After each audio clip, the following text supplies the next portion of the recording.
is, and because he's a culture changer. I know people, oh, he runs his players in the ground. Is Tom Thibodeau? I thought, when he came here for the Derrick Rose retirement, that maybe AK should have kicked the tires to see, just in case. Like, hey, are you ever interested in coaching again?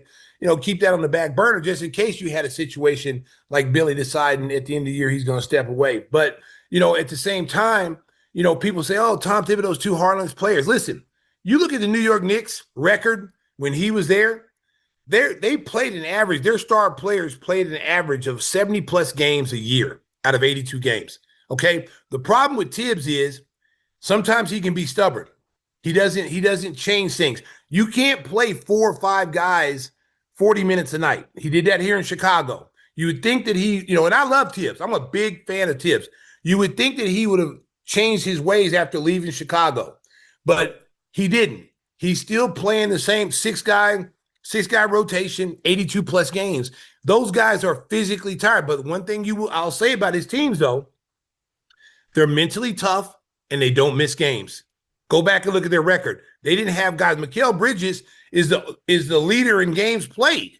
And his body, you look at his body size. He's not a big guy.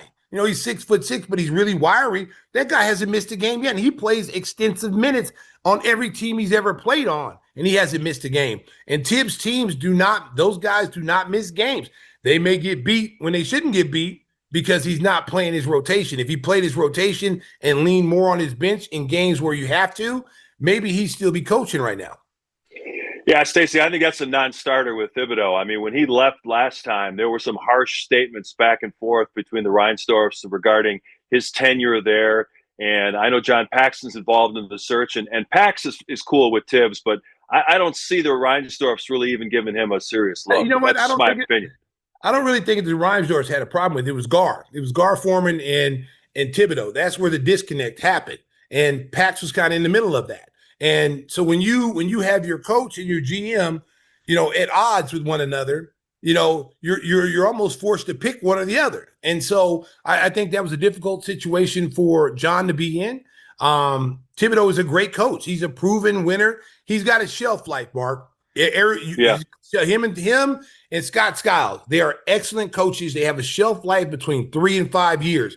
If those 3 and 5 years, you can bring him in, change the culture of your team, establish a culture for these younger kids. By the time they turn 27, 28, and they're in their prime, they are mentally and physically ready to challenge to go try to win a championship or be in the championship contention.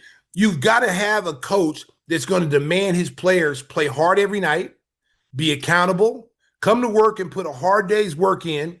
Because when we played this, I hate to be that guy in the yard again, but in the 90s and the early 2000s, practices were harder than games for us.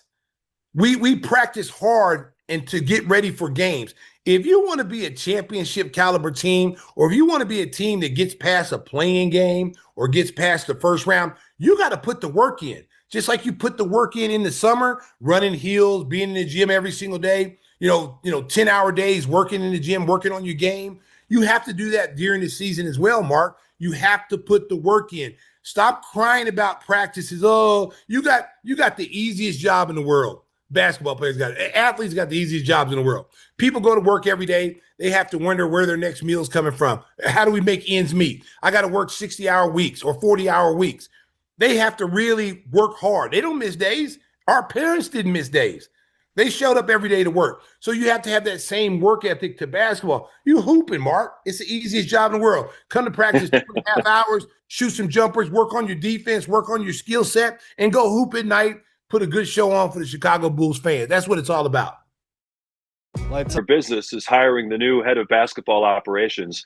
And Shams Charania of ESPN put out a list of 6 names that were identified as guys who are likely to be interviewed. Let's go over those real briefly.